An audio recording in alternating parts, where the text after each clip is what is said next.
En tiempo de resistencias, multiplicamos voces para la lucha. Multiplicar es la tarea. Un programa de la CTA Regional y el SUTEBA General Sarmiento. Multiplicar es la tarea. Hasta las 20 en la 91.7.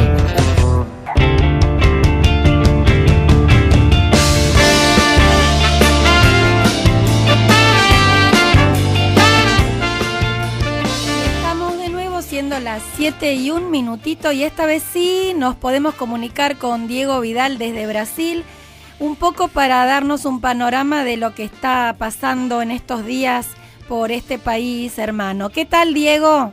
¿Qué tal? ¿Cómo te va, Silvia? Bien, ¿cómo estás? Bien. Bueno, en días un poco alterados, bueno, vemos... Bastante alterada, creo que la historia de Brasil está alterada. Claro, me parece que esto va a ser como una bisagra porque es efectivamente un golpe de Estado. Y bueno, ya los medios dieron a conocerlo por aquí con sus posiciones ideológicas cada uno, pero lo cierto es que fue un golpe de Estado orquestado, un golpe blando, como gustan decir ahora, como gustamos decir, pero un golpe de Estado al fin. Sí, es un golpe de Estado parlamentario, ¿no? No los golpes de Estado que estábamos habituados donde intervenían las Fuerzas Armadas, ¿no? En este caso, ahora, si bien no intervenían las Fuerzas Armadas, la represión se está empezando a sentir en las calles como en la mejor época de la dictadura, ¿no? Con solo ver los hechos de los últimos días en ciudades tan grandes como San Pablo o incluso Río, donde, sobre todo la policía de San Pablo, ¿no? Que el Estado que también gobierna el PCB, el Partido Social Democracia Brasileña, que fue el gran derrotado en las elecciones del 2014 frente a Dilma, donde la policía militar tiene una hazaña y una violencia increíble contra los manifestantes. Incluso después de que terminan las protestas, los persiguen, los golpean y bueno, ha habido casos de una manifestante que ha perdido un ojo, periodistas extranjeros incluso apaleados, es todo muy complicado, ¿no?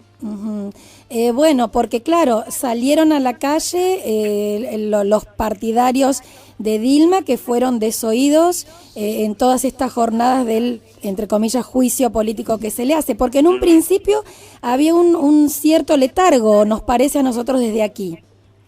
Sí, bueno, es que la sociedad brasileña está muy despolitizada en su mayoría, ¿no? Es un problema del sistema político brasileño, donde es verdad, la corrupción campea ampliamente con todos los colores, el clientelismo, es voz populi que si uno no tiene dinero no puede ganar elecciones, ¿no? Entonces como que la gente va perdiendo su visión de la política como solución de los problemas, a pesar de que, bueno, fue la política la que le resolvió los problemas a 40 millones de pobres en los últimos 12 años de gobierno del PT. Y si bien hoy se ven muchas movilizaciones reclamando en contra del golpe de Estado, no son todos partidarios de Dilma precisamente. Ahí hay gente, mucha gente de izquierda que no es partidaria de Dilma ni del PT, pero sí tiene muy claro que acá ha habido un quiebre inconstitucional y que peligra la democracia, entonces ahí se unifican los criterios de la lucha en las calles, ¿no? Ya no solamente por defender a Dilma como dirigente, sino a defender la figura de una presidenta electa por 54 millones y medio de votos, ¿no? ¿Cómo no? Claro. Bueno, es cierto que decimos acá que este golpe se da por lo que hizo bien Dilma, ¿no? Digamos, y no por alguna inclinación que tuvo con algún ministro neoliberal o bueno, en fin, digo, se lo dieron por lo bueno que hizo a la sociedad brasileña. Está claro que los megamedios, la banca internacional, los empresarios estuvieron todos a favor del golpe de Estado. Todos trabajaron, todos se confabularon para eso, ¿no? De hecho, quizás el peor error que se le puede marcar a Dilma es justamente comenzar su segundo periodo aplicando las políticas del candidato que perdió, ¿no? Vos mencionaste recién haber puesto ministro de Economía Neoliberal, presidente de la banca también exfuncionario del Fondo Monetario, aplicar ajustes fiscales, o sea, comprar un poco la agenda para calmar a los mercados, lo que estaba pasando en Brasil, pero lo que a ellos les molesta es, no es que hiciera eso, justamente que fueron tomar medidas impopulares, sino todos los logros anteriores, y ahí sí una cierta generación de conciencia en aquellos que nunca tuvieron nada en Brasil, a tener todo ahora. Y acá se aplica también aquello que dijo Cristina Fernández cuando se despidió el 9 de diciembre pasado, que acá queda un país cómodo para la gente y muy incómodo para los dirigentes. Y aquí pasa más o menos lo mismo. Ahí es donde empieza la reacción también en las calles, donde va a ser mayor a medida que se apliquen los planes de ajustes que vienen anunciando y empiezan a recortar los derechos sociales adquiridos en la última década. Y yo creo que hay en ese momento la reacción va a ser mucho más fuerte. Veremos qué pasa ahora en octubre, que hay elecciones municipales, cómo se va a comportar el electorado, a pesar de que, bueno, las elecciones municipales, las regionales son un poco muy particulares porque, como te dije antes, pesa mucho el clientelismo y cierto feudalismo de la política, donde hay estados que, sobre todo los más chicos, que son controlados por 3 o 4 familias, ¿no? Ángel, te saluda, Diego. ¿Qué tal? ¿Cómo te va?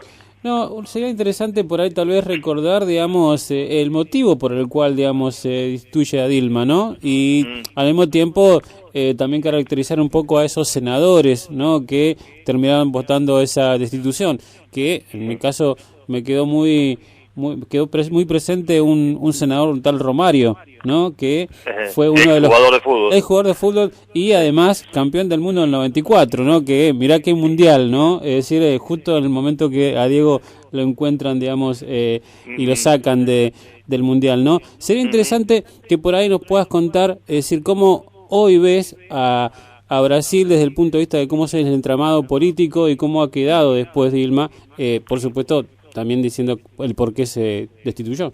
Sí, mira, por empezar, el Senado brasileño, el Congreso en general, debe ser uno de los más retrógrados en los 30 años de historia democrática que tiene Brasil, porque es muy vergonzoso. Que uno vio aquella sesión en la que se aprobó el juicio político en la Cámara de Diputados, cuando veías diputados dedicándole el voto, en vez de fundamentarlo por una convicción política o por una cuestión más legal, se lo dedicaban a sus nietos, a sus mujeres, a sus padres.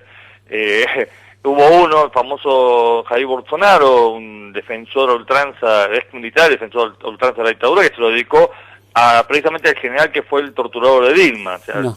una cosa aberrante.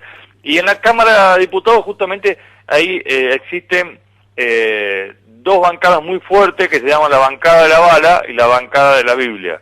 Una es conformada por ex policías, ex militares, el lobista de fábrica de armamento, que son los que siempre llevan el discurso cantante de la mano dura, la lucha contra la seguridad, como decía Bolsonaro, el mejor delincuente, el delincuente muerto, ¿no? Fomentar ese discurso que en Argentina estamos muy acostumbrados a escuchar desde la derecha, y del otro lado de los sectores evangélicos que han tomado mucha fuerza y son los que avanzan contra el matrimonio igualitario, contra la ley del derecho de aborto y un montón de cuestiones que tienen más que ver con la Edad Media que con el siglo XXI. Y en el Senado tenemos donde más del 60% de los senadores tienen causas abiertas por corrupción, que están procesados, que gracias a los fueros que ellos tienen todavía no han sido condenados.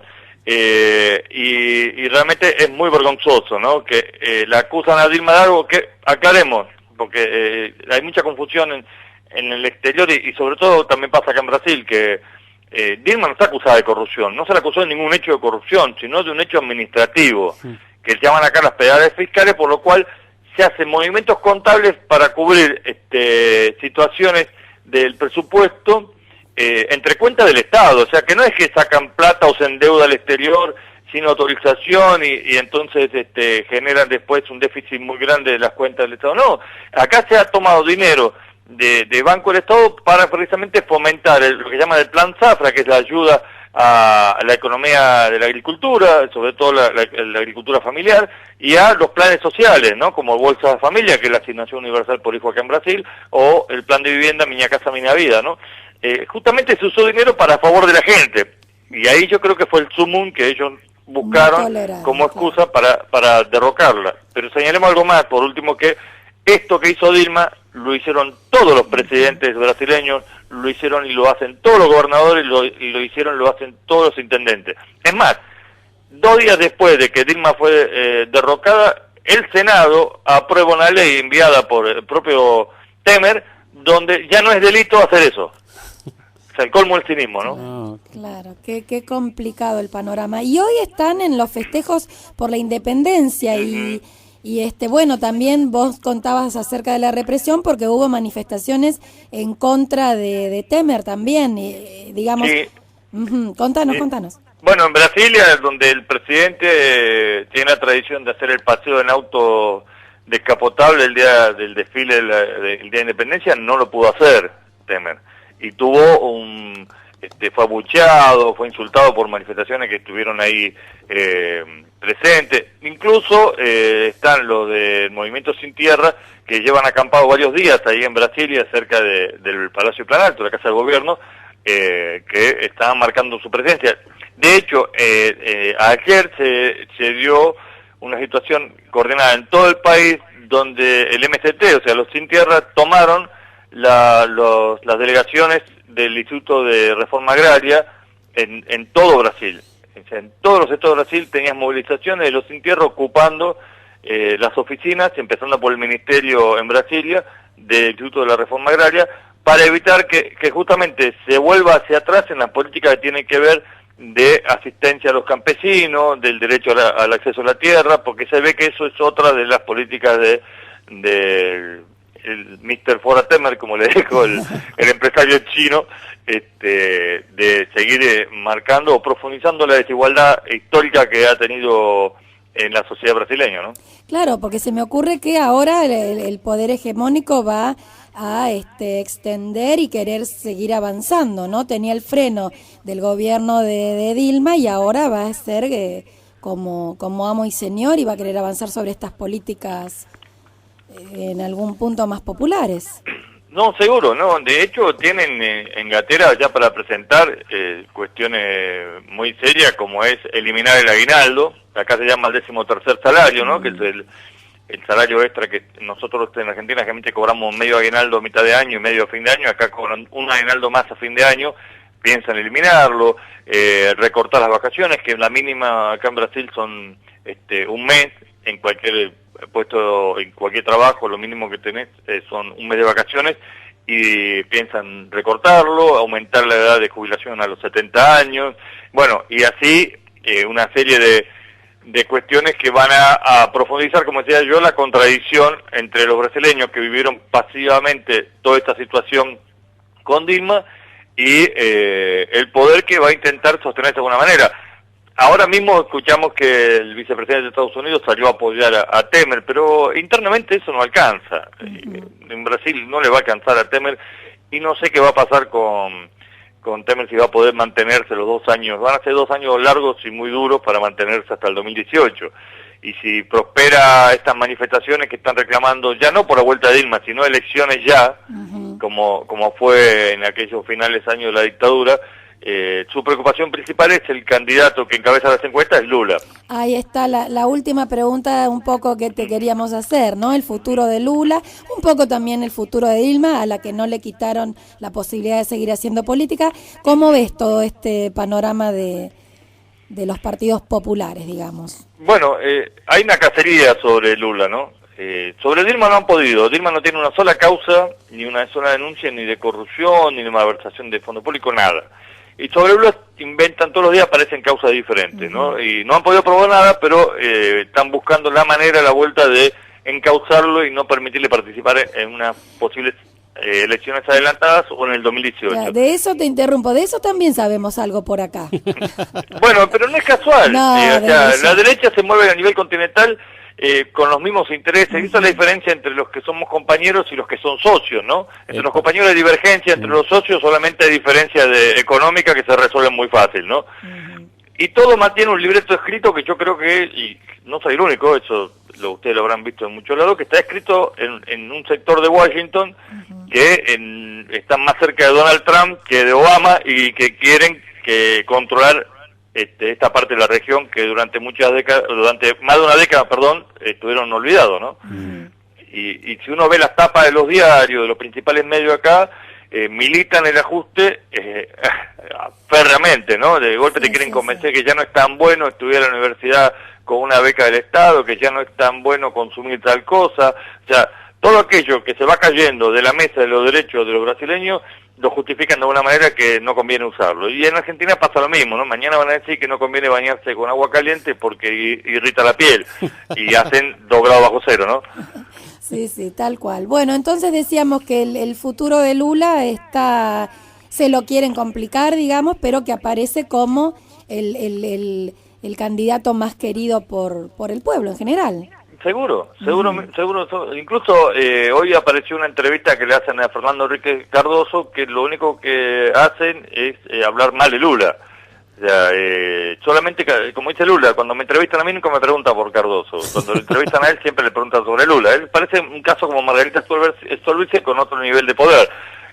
Y acusando a Lula de que no le compraría un auto usado, que no le cree lo que dice de su departamento que le adjudican a Lula, que no es tal, que no existe, cuando Cardoso tiene denuncia de su ex esposa, a la que escondieron en Europa, para que no se supiera que tiene un hijo extramatrimonial y que la estuvo manteniendo con sueldo del Estado estos últimos años, donde ella denunció los departamentos que Cardoso tiene en Nueva York, las cuentas que tiene en el exterior. O sea, todo muy aberrante, ¿no? Porque los que acusan a Lula, como pasa en Argentina, que acusan a Argentina son los principales sospechosos y señalados por un montón de hechos de corrupción y cosas no muy claras que lo inhabilitaría a hablar de Lula en este caso. Pero yo creo que, como dice aquel refrán, ¿no? Lo que no te mata te fortalece.